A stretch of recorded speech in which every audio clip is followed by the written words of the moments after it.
This is the Agape House for the girls who have completed the program and now are working on livelihood skills and independent living skills.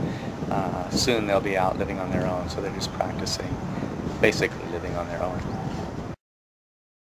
Like the appearance of a rainbow in a cloud on a rainy day, so was the appearance of the brightness all around it. This was the appearance of the likeness of the glory of the Lord. The reason I love this verse, Rainbow Village got its name from the symbol that God gave to Noah after the flood, the promise never to destroy the earth again. And it's that promise, that rainbow, that we desire to extend to all the children that God sends to us, to give them a hope, to give them a future.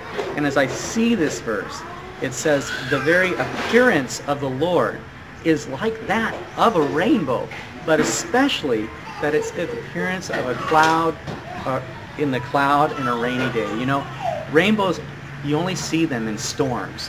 And every one of the children that comes here is a tragedy, that they had to be separated from their family.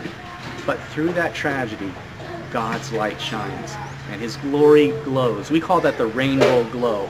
And it's a beauty to behold, to see what God can take these lives that have been through the storms of life and give them hope and future.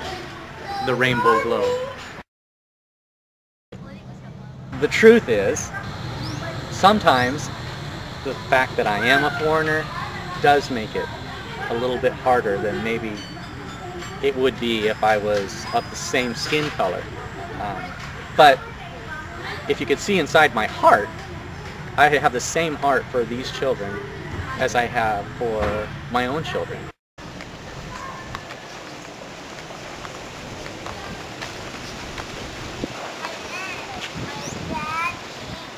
Hi. Ow.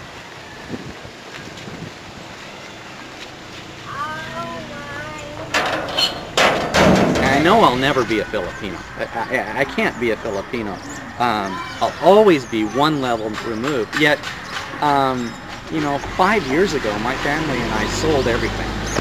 We came here with 2 suitcases. And this is where we'll live, unless the Lord moves us to someplace else. This is my home.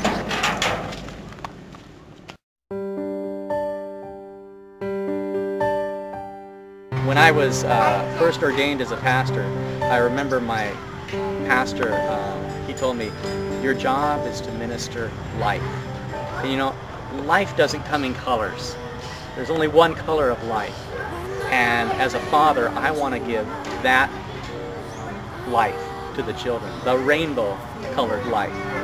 Not a white life, not a brown life, but life. So I run to you.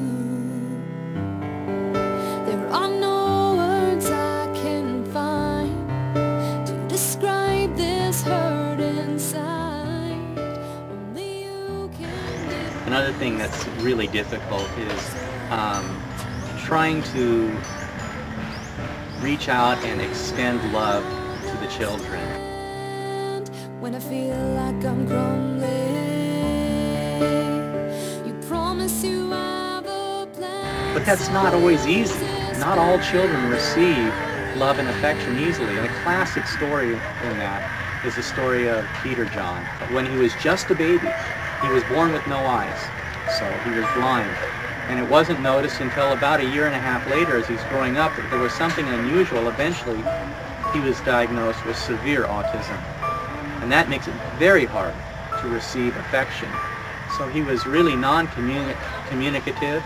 He could hear, he could vocalize, but he couldn't express wants. And so he stayed with us for 10 years. And over those 10 years, he started growing into being a young man. And in all of that time, he was a joyful, happy, loving little boy. Loved to dance and hum, and he was really great. But he also liked to bite and scratch and do all kinds of hurtful things. There's a saying, it's hurt people. And when Peter John would be hurting, he would hurt. And it's really difficult to go and try and hug and love on a child who is biting you, and I mean really biting you, and but you've got to keep loving him. I'm the one that receives the hurt that they need to unload, and so that's difficult. It's not always easy being there to be hurt upon in order for them to relieve themselves and feel whole and healed and healthy again.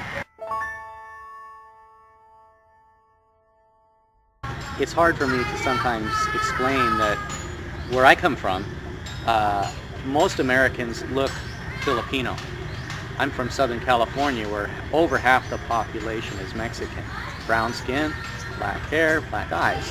And so I'm the minority where I come from also. And yet people call people that look like me, white with blonde hair and blue eyes, American. Even if they're Australian or German or French, they're all Americans. And you know, when I go down the street this morning going to school, these 3 or 4 times as I go by the school kids, I hear, "Hey Joe," you know, and that's been going on even though I've been driving up down the same street for 5 years now, and I see those same kids every morning for 5 years now. It's still, "Hey Joe," you know, and to me that's cute, but it's not cute when I'm on the boulevard and I'm walking down the street and I see people look at me like that proverbial middle-aged white guy. And that's one of the things that really bothers me, and it's a big obstacle for one, and then I'm constantly having to overcome the image of these guys who are coming to town for all of the wrong reasons, sex tours and just all kinds of perverse things. And what makes it especially frustrating for me is that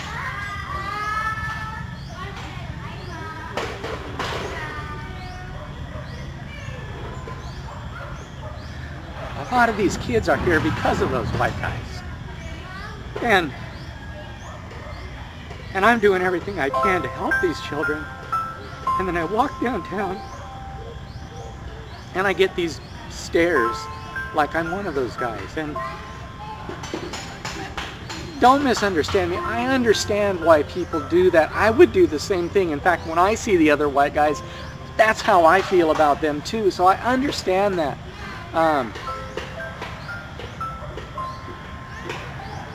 But it makes it pretty hard sometimes to hold my head up and walk down the street. Especially, you know, we've got teenage girls here, and I'm their papa for a season, not forever, but for now. They need a father that will protect them, a father that will defend them, a father they can trust, a father that will encourage them, and sometimes a father that'll take them out for ice cream. And it's really difficult when I load up the car with a handful of girls and head on down to get ice cream, and as I walk in with my half a dozen mijas, everybody in the restaurant stops and stares and asks, "Who's the white guy and what is he doing with those teenage girls?" And you know, part of it is it makes me have to live to a much higher standard. I can never afford to give myself any shade or color of ever doing anything inappropriate. But still, it does make it pretty hard a lot of times to stop the wagging tongues. And that makes it very hard for me to push forward, and it makes it hard for the children also, because they have the stigma of having been seen with the middle-aged white guy. And so those are big hurdles to overcome. And you know, the first thing that goes through my head, and I've heard people say, is like, well, that's kind of obvious, you know, the way to fix that would be just to get a Filipino father.